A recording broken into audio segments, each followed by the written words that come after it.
choose to not be first. Do we do enough? Well, I never shut up about it. It must have been about 16, 17. We nicked their guilt rings. Right, the bouncer's guilt ring. This is no good for me. That's the reality. If you want the honest truth, and I see it every day.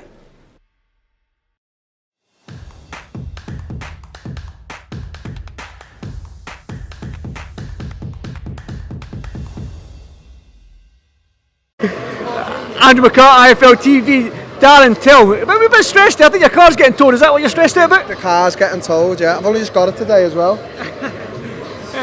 Well, listen, we're here in Manchester. A good friend of yours, Liam Smith, rematch against Chris EUBANK Jr. Now, this might be a dumb question, and I probably already know the answer, but what happens in this fight? Obviously, you know what I'm going to say, whether I was Liam's friend or anything like that. I do think it's going to be a harder fight. I think Chris is obviously coming a lot more prepared. He's a wounded animal, as Joe's just said then, but I just think styles make fighting, and Liam's just got the style to beat Chris. He's just a better overall fighter, in my opinion. If you look at everything, even if you look at the way he plants his feet and the way he moves and the way his guards are so tight and defensively, he's just a better fight. So I think it's going to be a harder fight. I think it's going to go more rounds, I really do. But I think it's going to be around the 8-round stoppage, and that's it. I don't see it going to points at all. I'm totally confident. I do think he's going to stop him again. So. Yeah, that's what I kind of knew that answer anyway. But I do want to touch on the press conference here. Callum Salland was talking, and he seemed to have went on too long for your liking. You told him to turn it in. Obviously, Callum obviously stopped talking when you said that. So.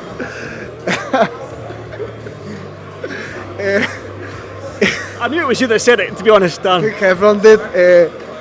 He actually messaged me yesterday as well for a catch up and a chat and a coffee. So I'll have to message him back saying, "Do you still want that coffee?" So. He was just babbling, mate. These press conferences are quite hard to get to. They're just different from like MMA ones. So I don't know what he was babbling on about, mate. I just had to tell him, like, mate, give it a rest. So he went all red and that. I don't think he'd be too happy with that. Like, I think he knew because he looked over in your direction. Yeah, so he probably looked right at me and he was. That's comedy, by the way. Well, it's on camera, so it's there. I do want to touch about you because it seemed like almost half a year, maybe 6 months ago that I spoke and you were talking about coming into the boxing world and making a scene. Now, it's been a while. Rocky Fielding's piped up, Carl Froch has piped up, and even I believe I've heard somewhere that you're interested in a fight with Mike Perry. Maybe not bare knuckle, but glove boxing. But, I mean, so what is next? Definitely not Rocky. Rocky can fight on the undercard. In fact, I'm not even going to say his name, cut that out. Carl, maybe. Harder fight than both of them, so we'll see. But yeah, I want to fight Mike Perry. We had a straightener in the gym years ago. We punched fuck out of each other. So if it's going to be him, I'd rather get paid for it on a main event in Liverpool, something like that, or possibly on an undercard of Misfits. But I think it's his own main event in its own right, a pay-per-view like that. I think we could sell out Anfield, me and Perry. I really do. It's a massive fight. It really is. So that's probably the fight I'm gunning for next. But I've been in the gym for 6 months. I haven't left the gym, and I've just been getting better around all these great fighters: Liam, Callum, Josh, Taylor, all the rest. The guys, don't want to miss anyone out, disrespectful, but yeah, so you know, it'll come. Good things come to those who wait, and it'll come. You mentioned Mike Perry. Mike Perry's doing wonderful things right now in this bare knuckle game. I'm guessing you don't want to go down that route. Is it going to be glove boxing? Is that the route you want to go down? No, I would go down it. You know, I'm not, no problem. Gonna finish his whole roster. No, it's just I'll fight the bare knuckle, but I don't think it's time just yet. I think bare knuckle's more of a end of the career type thing that you do when you're coming to the end. I'm not saying Mike's at the end. That was just the best opportunity and offer for him. See you later, lad.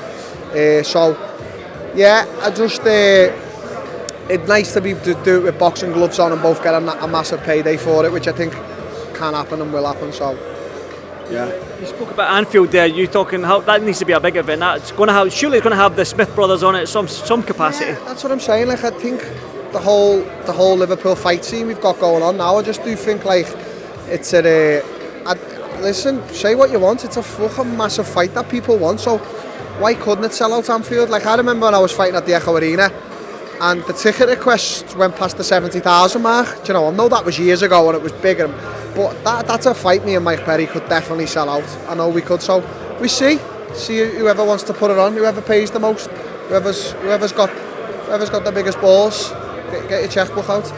Obviously, I do want to touch on it. Tyson Fury and Ngannou, man, you're doing that switch over, that crossover stuff like that. So, what happens in that fight? A lot of people are saying this is just a complete mismatch, and Ngannou's getting a rightful payday that he deserves. Do you see that as well? Yeah, he's getting paid, and he's going in there to fight probably top 2 heavyweights in the world, Alexander Usyk and Tyson Fury. So yeah, I don't think anything that happens with Francis Ngannou is going to be too worried. He's gonna do the business. So yeah, it's all good. One final one, then you got a message from Mike Perry. Yeah, I just want to fight you. I just want to repeat what we got down all them years ago when we had a tear up on a straightener. I just want to go. I want to get paid. I want it to be on a main event, and yeah, that's it. Darren, go and get your car, and I'll see you in the next one. Thank you, brother. Thank you. To not be first. Do we do enough? Well, I never shut up about it. It must have been about 17, 16, 17. We nicked their guilt rings. Right, the bouncer's guilt ring. This is no good for me. That's the reality. If you want the honest truth, and I see it every day.